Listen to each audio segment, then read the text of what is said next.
All right, welcome to another deep dive. Buckle up, because today we are going to be wading into some interesting waters, that's for sure. Oh yeah, definitely some thought-provoking stuff, for sure. So we're looking at this online article and get a load of this title. Final warning. The mark of the beast revealed. Neuralink is the mark prophesied in Revelation 13.1618. Yeah, I mean, just from that, you can probably tell we're dealing with some pretty strong opinions here. Yeah, no kidding. It's pretty intense the way they're connecting Neuralink. You know, Elon Musk's brain chip company straight to, like, biblical prophecy. Exactly, and that's kind of what makes this deep dive so fascinating, right? We've got this cutting-edge tech, and then this very specific interpretation of, well, the end of the world, basically. Right, so what we're going to do is unpack all that, look at the actual technology behind Neuralink, and then also dive into the theological ideas the article is drawing on. So our listeners can decide for themselves if this article actually makes a convincing case, or if it's, well, something else. Exactly, got to keep an open mind, right? Yeah, totally. So to start off, I guess we got to figure out what this whole mark of the beast thing even is. The article quotes the Bible, Revelation chapter 13, verses 16 to 18, where it talks about this mark you need to buy or sell stuff. It's on your hand or forehead, and it's connected to the number 666, and, oh yeah, pledging allegiance to the Antichrist. It's definitely one of those passages that sparked, well, a lot of different interpretations over the centuries. Yeah, no kidding. And it's kind of wild how the article just kind of, like, lays it all out there, that Neuralink is fulfilling that prophecy. Make you think, I mean, just thinking about it from a tech standpoint, implanting computer chips in people's brains, it's pretty futuristic stuff. Straight out of sci-fi, right? Totally. But when you look at what Neuralink is actually trying to do, the stated goals are actually pretty amazing. Treating neurological disorders, helping paralyzed people move again, maybe even boosting cognitive abilities. I mean, that stuff's incredible. Yeah. Imagine being able to, like, cure Parkinson's or Alzheimer's, or letting someone who's been paralyzed walk again. That's huge. It is. But obviously, like with any new technology, there's risks, right? And ethical questions we can't just ignore. And that's kind of where this article takes a darker turn. Yeah, it's not all sunshine and roses, is it? Because the article claims that this tech, you know, as beneficial as it could also be used for some pretty bad stuff, like mass surveillance, manipulating people's thoughts, even controlling them. Exactly. It's like what seems like a good thing on the surface, helping people, could actually be a way to, like, control them and take away their freedom. And that's where Elon Musk comes into the picture, right? Yeah. The article basically paints him as, well, not to put too fine a point on it, but kind of like a modern-day Antichrist, using his money and influence to, well, bring about the end times, I guess. Yeah, they really focus on Musk's ambition, you know, and how he talks about Neuralink achieving these almost, like, miraculous things. And they're saying that's suspicious, basically. Like, that's how false prophets in the Bible are supposed to act, deceiving people with signs and wonders. Right. But, I mean, on the other hand, couldn't you say that Musk is just, like, a really driven entrepreneur, you know, pushing the limits of what's possible? Yeah, I mean, history's full of people who are called crazy or dangerous just because their ideas were ahead of their time. Exactly. It's like, just because something is new and we don't totally understand it doesn't automatically make it evil. True.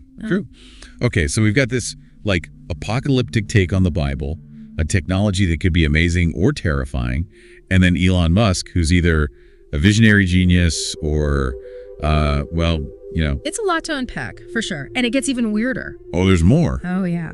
The article then goes on about how Musk keeps using the letter X in his companies, you know, SpaceX, X.com, that kind of thing. And they're saying that's like a secret signal trying to connect himself to Christ. Whoa, okay, I gotta admit, that's kind of creepy. Now that you mention it, it is everywhere. It's like they're saying there's this hidden message, you know, like a puzzle you gotta solve. And of course, this is all happening when everyone's already freaking out about the future, right? Climate change, wars, the economy's a mess. It's like the perfect breeding ground for these kinds of ideas. And the article really leans into that, you know? It's like, the world's ending, Neuralink is the mark of the beast, accept it and you're doomed. Heavy stuff. So let me just get this straight. We've got this biblical prophecy about the end of the world, this super advanced technology that could be amazing or awful, and Elon Musk right in the middle of it all. That's pretty much it in a nutshell. But we've only just scratched the surface. Oh, there's even more. Oh yeah, we got to go deeper into how these brain-computer interfaces actually work, the potential benefits, the risks, all that. We got to look closer at the article's claims about the end times, the rapture, all that intense stuff. We want to give our listeners the full picture, right? Yeah. All the information so they can make up their own minds. Exactly. So, yeah, buckle up, everybody, because we're just getting started. So before we go full-on doomsday prophecy, I kind of want to, geek out a little on the tech side of things. Mm-hmm. When people hear brain-computer interface, I think a lot of them just picture, the Matrix or something. Yeah, it's definitely got that sci-fi vibe, right? Like plugging your brain into the internet. But the reality, as always, is a little more complicated and a lot more interesting, I think. So how does this stuff actually work? Walk me through it. Okay, so picture this. A tiny chip, super thin, almost like a little piece of foil, implanted right onto the surface of the brain. And on that chip are thousands of microscopic electrodes, so small you can barely see them. And those electrodes can pick up the electrical signals from your brain cells, the neurons, when they're firing. So it's like listening in on the chatter inside our heads. In a way, yeah. But it's not just passive listening. It can actually send signals back to the brain, too, stimulating specific neurons. And that two-way communication is what makes this whole thing so powerful. Okay, now I'm starting to see how this could be used to, treat diseases, right? Yeah. If you can stimulate the right parts of the brain, you could maybe bypass the damaged areas and get things working again. Exactly. That's the idea. Think about Parkinson's, for example. It's caused by neurons dying off in a specific part of the brain that controls movement. So a brain-computer interface could, in theory, detect those messed up signals and send out new ones to help smooth out the movements. And what about paralysis? How could this tech help someone who can't move their arms or legs? You could essentially bypass the spinal cord completely. The interface could pick up the brain signals that are supposed to be going to the limbs and then transmit those wirelessly to a robotic arm or leg so the person could control it with their thoughts. Man, that's wild. It's like straight out of science fiction, but real. It is pretty mind-blowing, right? But the article we're talking about, they're not so interested in the medical stuff. They're more focused on the darker possibilities. Yeah, it's not all miracle cures and happy endings, is it? The article's all about the potential for surveillance, hacking, even mind control, that kind of stuff. Right. It's like, okay, cool, you can control a robotic arm with your thoughts, but what if someone else can control your thoughts? That's where things get scary.